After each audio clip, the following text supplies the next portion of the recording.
Olá, bom dia, boa tarde, boa noite, meus amigos professores de História. Eu sou a professora Joana Fernandes, trabalho no município do Rio de Janeiro e nesse vídeo eu vou trazer para vocês duas questões de História do Brasil aplicadas pela banca IAN, tá? Você que vai fazer um concurso organizado pela banca IAN, concurso aí para professor especialista em história, o seu lugar é aqui comigo, tá bom?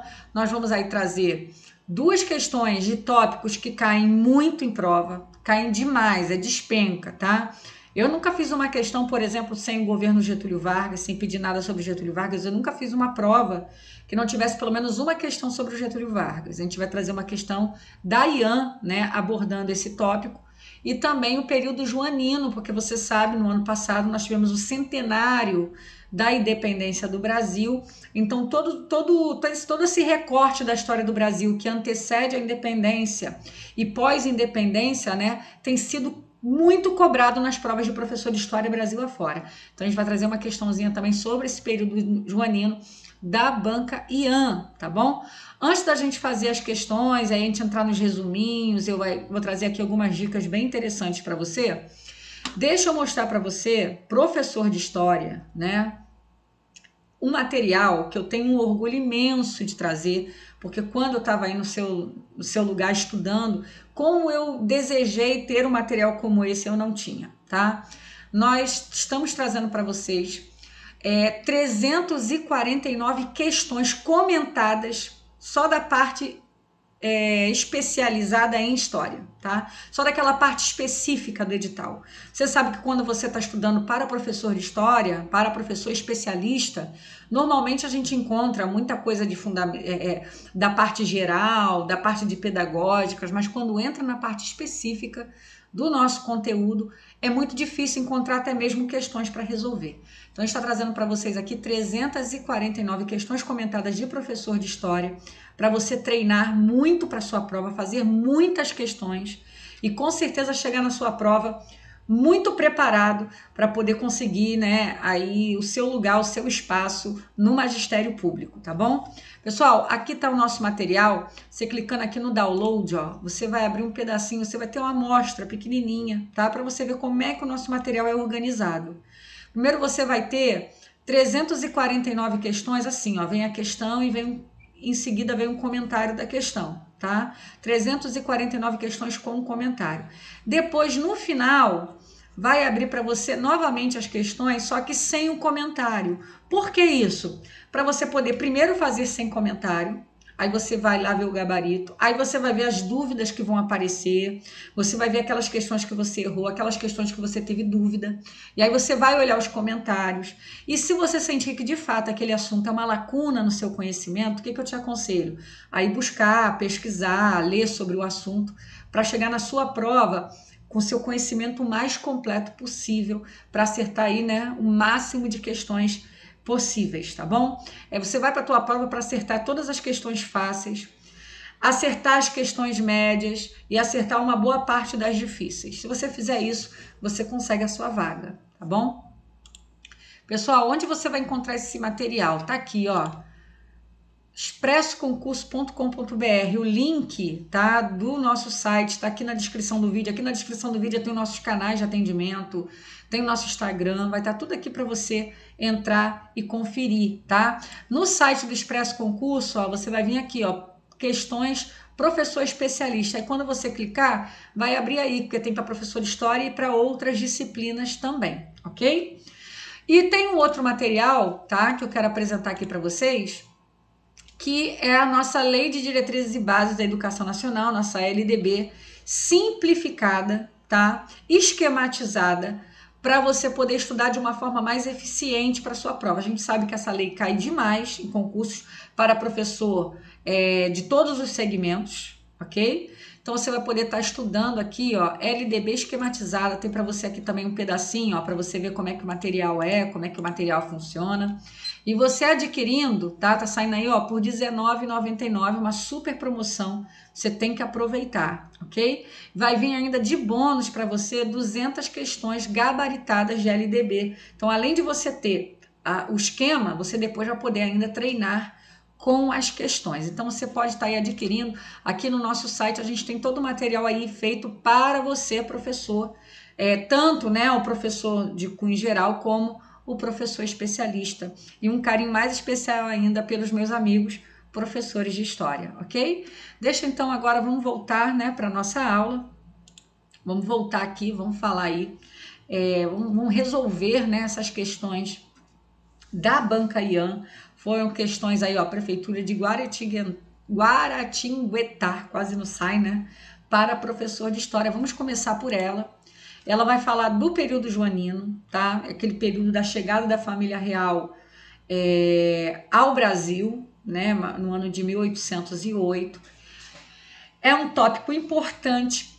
Não só, tá? Sempre caiu em prova, mas como ano passado foram as comemorações pelo centenário da independência do Brasil, toda essa parte que antecede a independência, que a gente sabe que esse período joanino é um período pré-independência do Brasil, como período pós-independência do Brasil, esse recorte de tempo, né, do primeiro reinado, antes, durante e depois, tem caído muito em prova, tá? Tem se intensificado nas provas. Por quê? Porque a pessoa que está elaborando a prova, gente, ela é historiadora como nós, né? Quero crer, né, que está sendo elaborada por historiadores.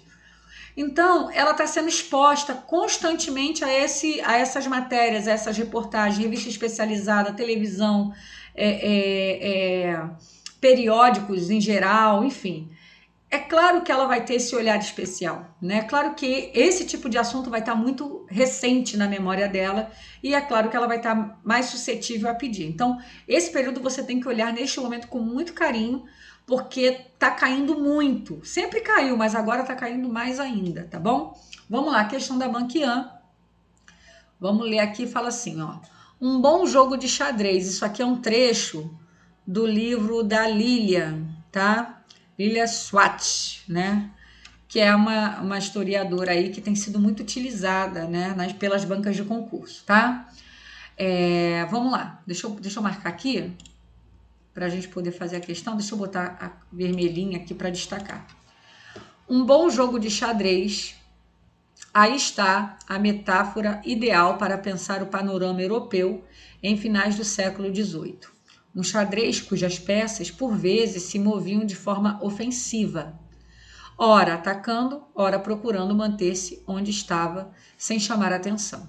Os grandes pivôs do jogo, postados exatamente no meio do tabuleiro, seriam sobretudo a França e a Inglaterra. E na brincadeira com Portugal, a Espanha também teria seu lugar bem delimitado, tá? Aí um trechozinho desse trabalho dela. E agora vamos à pergunta, tá? A transferência da família real portuguesa para o Brasil foi um importante momento no processo de independência da colônia. Sobre o assunto, assinale a alternativa correta. Antes da gente ver as opções, vamos olhar aqui um esqueminha para a gente poder relembrar alguns pontos importantes desse período da chegada da família real, né, portuguesa ao Brasil e do estabelecimento dessa corte aqui nas nossas terras, né? Vamos lá, primeiro, claro, né, isso aqui você historiador com certeza deve saber de qual é salteado. Ano de 1808 foi a chegada, eles partem lá de Portugal no final de 1807 e chegam em janeiro de 1808, após mais de 50 dias de viagem. Por que eles vieram, né? Foi no contexto, como a Lilian aqui, ó, diz, desse jogo de xadrez, né, que estava acontecendo lá na Europa, onde a França na época governada por Napoleão, estava se expandindo, né, estabelecendo um grande império, e a Inglaterra era o outro polo, e a França ela já tinha conseguido, de certa forma, ter o controle de boa parte da Europa, e a Inglaterra fugia a esse controle. Por quê? Em terra, as tropas francesas eram muito fortes, mas no mar, a Inglaterra tinha uma marinha muito mais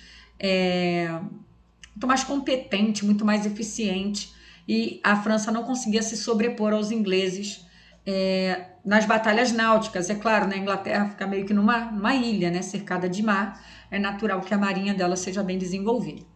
Então, esse conflito entre França e Portugal, como a França não conseguia vencer Portugal de forma bélica, né, na guerra, ela fez o quê? Ela estabeleceu um bloqueio na Europa, o bloqueio continental, onde todos os países eram proibidos de comerciar com a Inglaterra. E o país que descumprisse essa determinação teria seu território invadido, tá? O que acontece? Portugal, nesse contexto, Portugal ele tinha um tratado com a Inglaterra, um tratado comercial chamado Tratado dos Panos e Vinhos, né, conhecido popularmente, onde Portugal comprava tecido da Inglaterra e vendia vinhos, tá?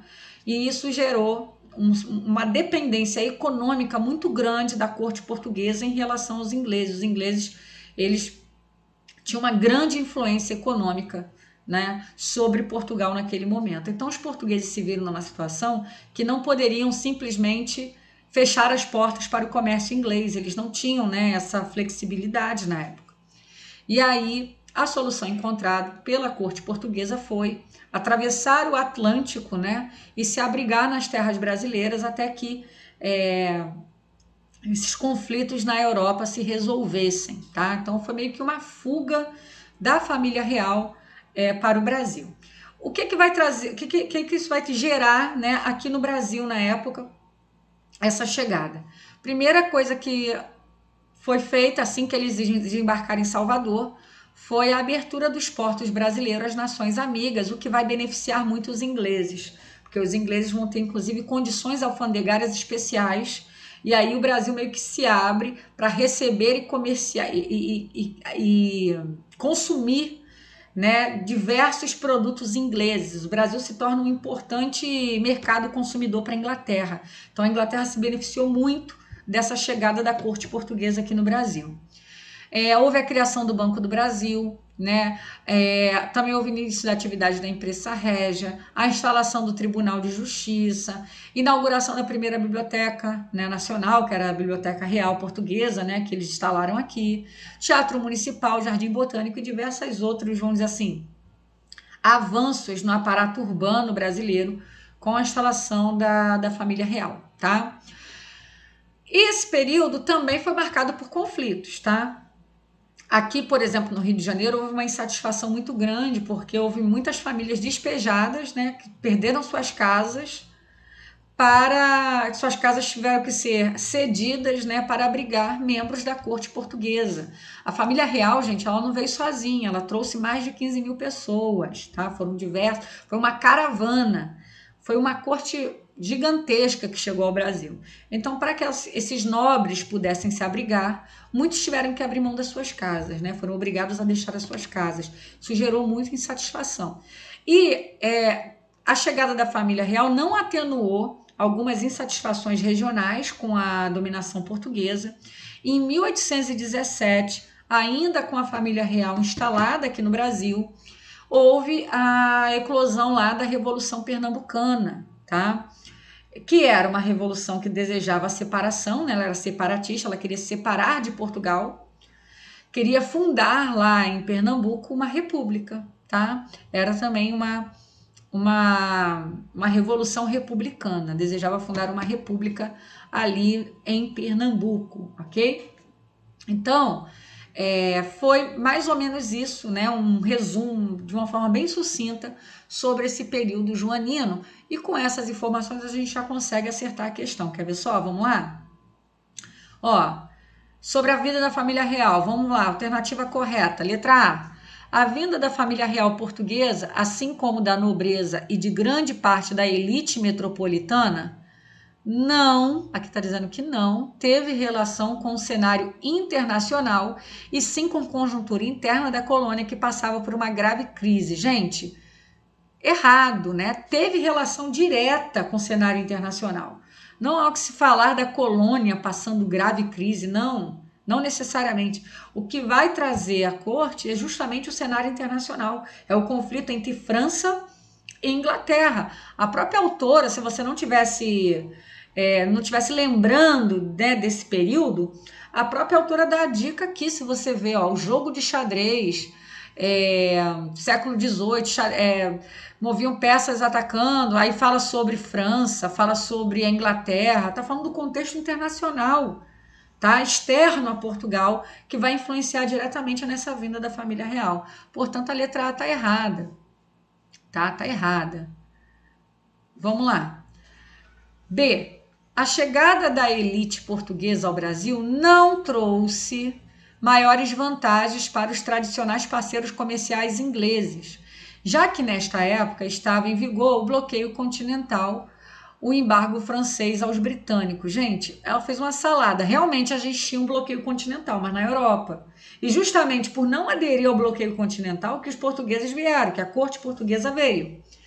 E, como a gente viu aqui, ó, houve a abertura dos portos, que beneficiou amplamente o comércio inglês. Então, os portugueses, eles foram beneficiados, aliás, os ingleses, né?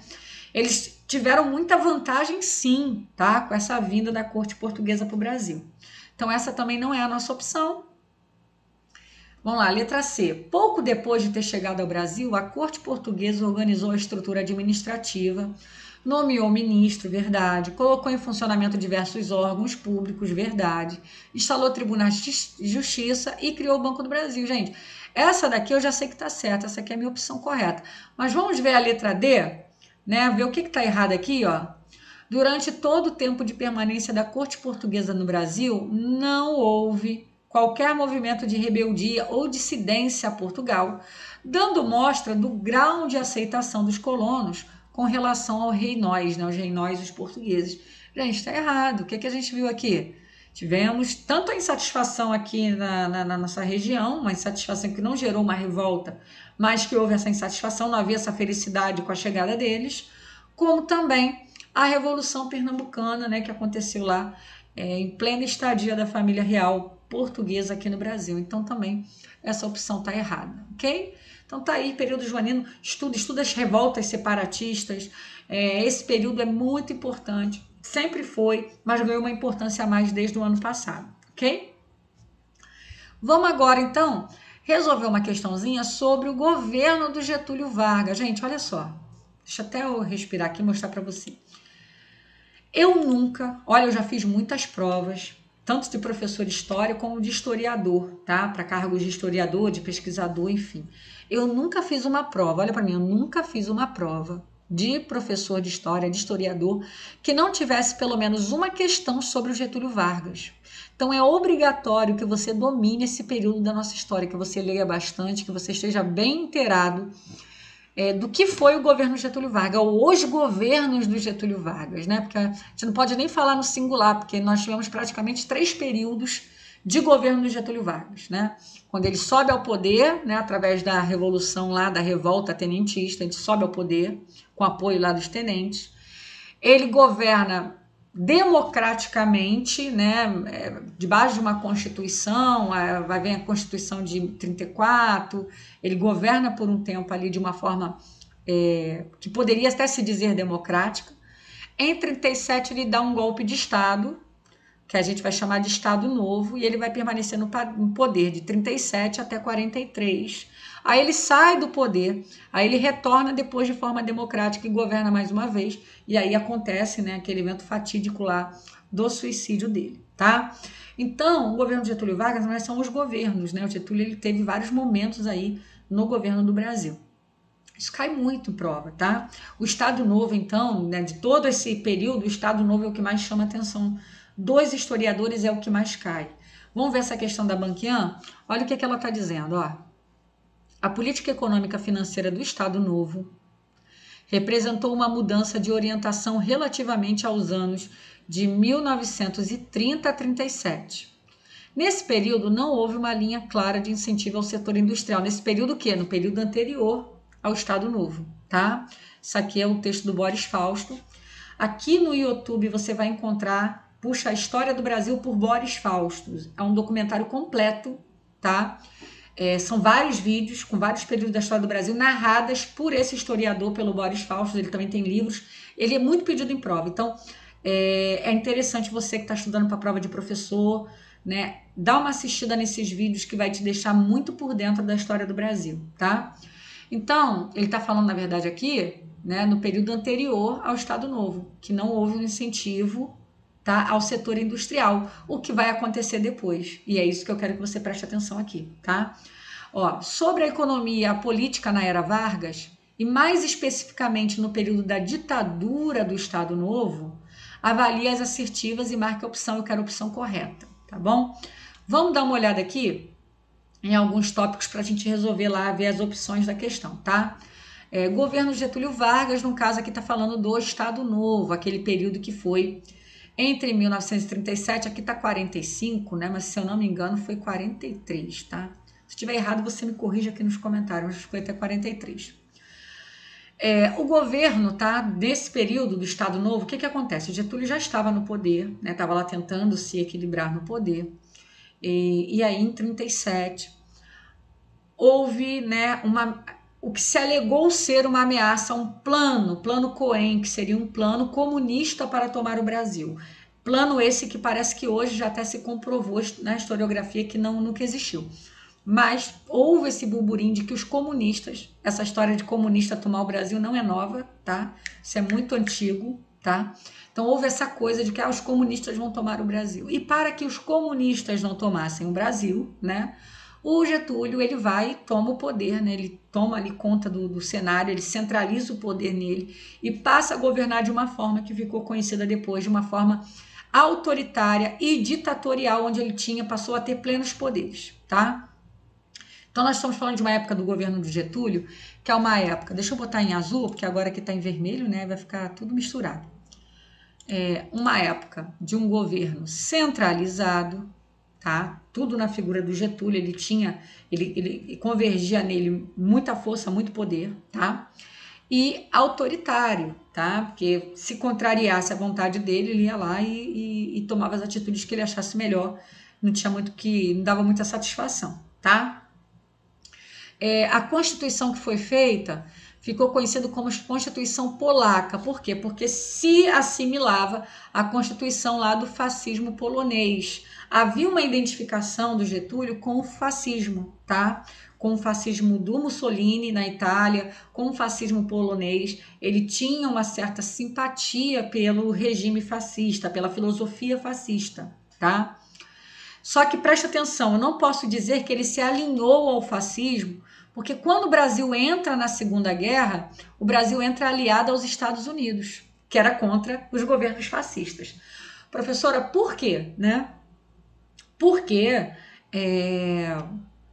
o Brasil, né, apesar de o Getúlio claramente simpatizar com a filosofia fascista, quem investiu, né, trouxe dinheiro para investir principalmente na indústria siderúrgica no Brasil foi os Estados Unidos.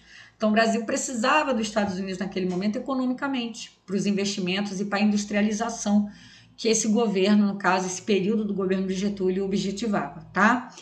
O que eu tenho que saber? Fortalecimento das relações com os trabalhadores, tá? Porém era de maneira tutelada, ou seja, aparelhando sindicatos, criando a CLT. Os sindicatos existiam, mas eles eram controlados pelo Getúlio, tá?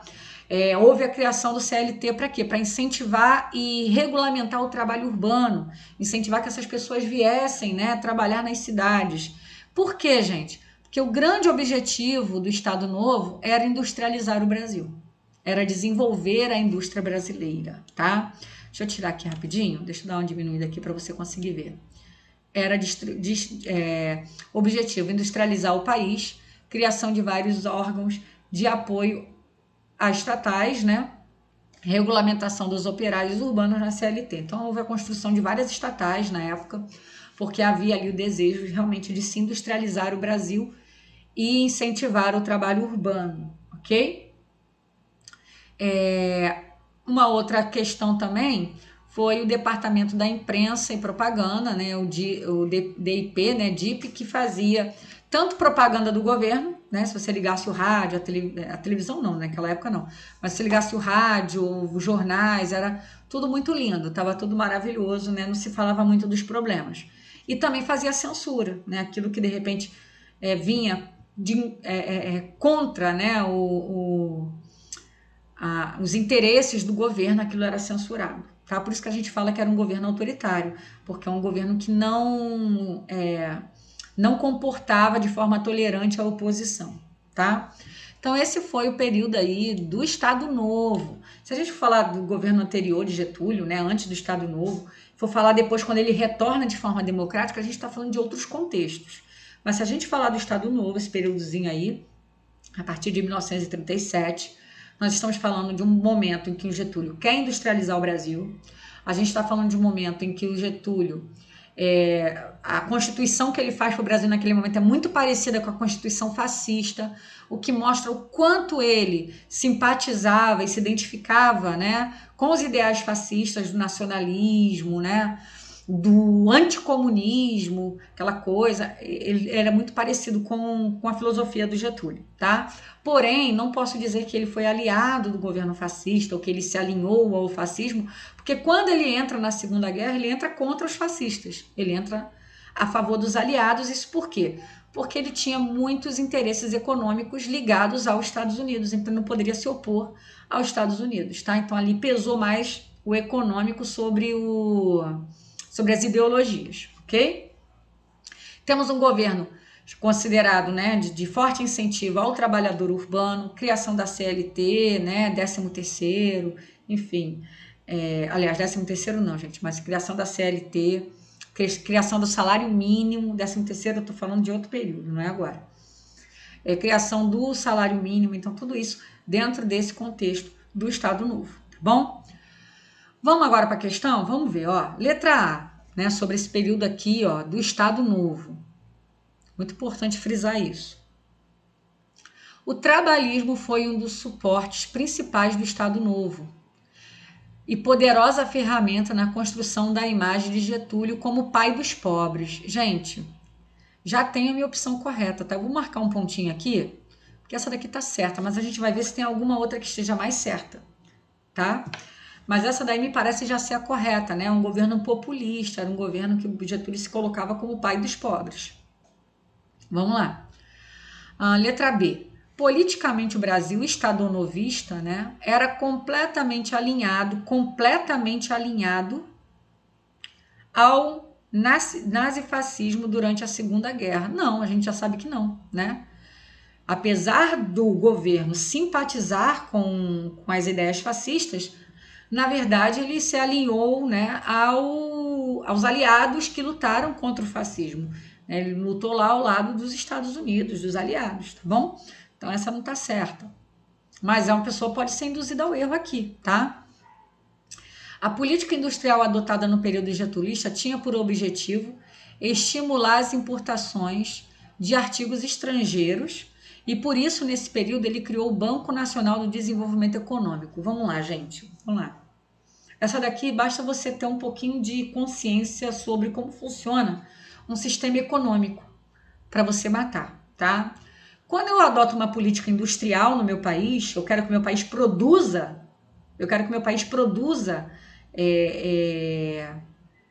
os produtos, né, que ele utilize esses insumos para produzir as mercadorias que são necessárias ao meu mercado consumidor.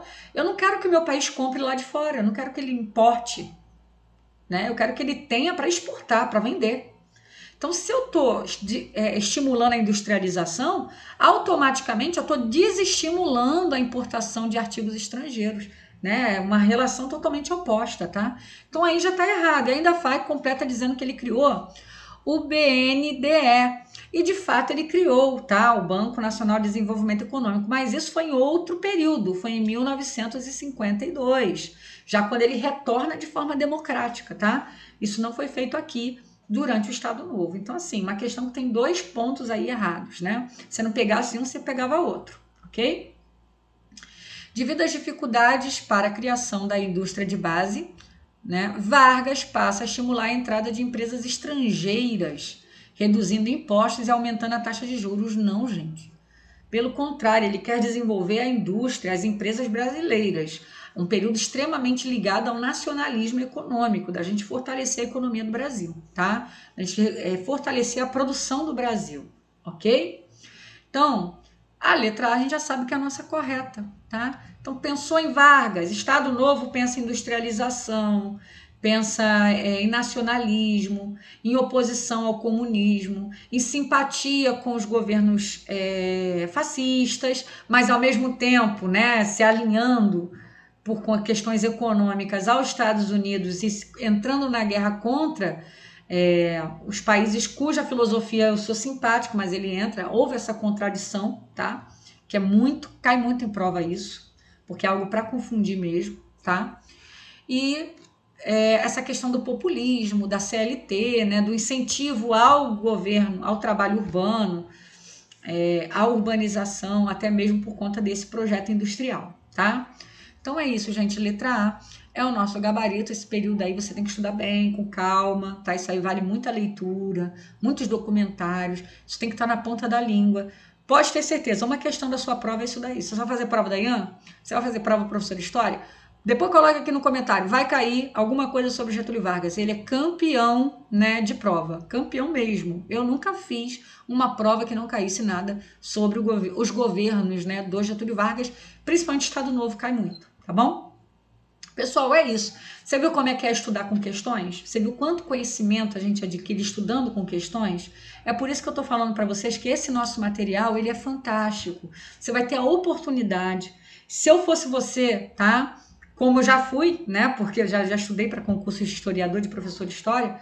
Então, começa pelas questões, abre lá as questões, abre sem comentário, vai fazendo tópico a tópico, tá? Vou fazer de 20 em 20, fiz 20 sem comentário, pum, pum. Dessas 20, quantas eu acertei? Quantas eu errei? Tá, vou pegar as que eu errei, vou pegar aquelas que eu fiz, mas tive alguma... Acertei, mas eu tive dúvida e vou olhar o comentário. Se no comentário eu entender ali, conseguir ter aquela clareza do conhecimento, beleza, tá estudado, vamos seguir em frente. Às vezes ali, mesmo com comentário, existe um tópico, outro que eu falo, pô, esse tópico aqui eu preciso aprofundar, né? Isso aqui é um lado escuro, porque não tem como a gente saber tudo o tempo todo, gente, não tem como a gente dominar. História é uma coisa muito ampla pra gente dominar, né? Então, isso aqui é um ponto escuro, é um ponto que eu tenho pouco conhecimento. Então, vou anotar esse tópico e depois eu vou estudar a respeito dele. Porque vai ter tópicos que você vai passar que você vai fazer com tanta facilidade e aí você vai estar despertando a sua memória. Você faz uma questão dessa sobre Getúlio, olha quanta coisa a gente lembrou falando sobre Getúlio. A gente lembrou de Segunda Guerra, a gente lembrou lá do contexto lá dos aliados, dos fascistas. A gente lembrou aqui sobre esses períodos, né, do governo do Getúlio Vargas, sobre essa questão da industrialização do Brasil, que é considerada por muitos assim, uma industrialização tardia, né, por ter acontecido apenas no século XX, tá? Então, a gente falou de várias coisas por conta de uma questão. Então, você aqui vai ter 349 questões para despertar você, para fazer você lembrar de tópicos que de repente adormeceram, você vai relembrar, e você também descobrir aquelas questões, aqueles tópicos que você é deficiente, tá? Então, vem aqui no nosso site expressoconcurso.com.br, vai lá na parte professor especialista, olha com carinho, é um material que não vai te ajudar apenas em um concurso, vai te ajudar em diversos concursos, para você estar bem afiado na sua prova, tá bom? Pessoal, então eu vou ficando por aqui. Se gostou desse vídeo, deixa o seu like, compartilha com seus amigos, porque conhecimento a gente tem que distribuir, né? Não reter apenas pra gente. E estuda, né? Estuda porque a vida muda. Tchau, tchau.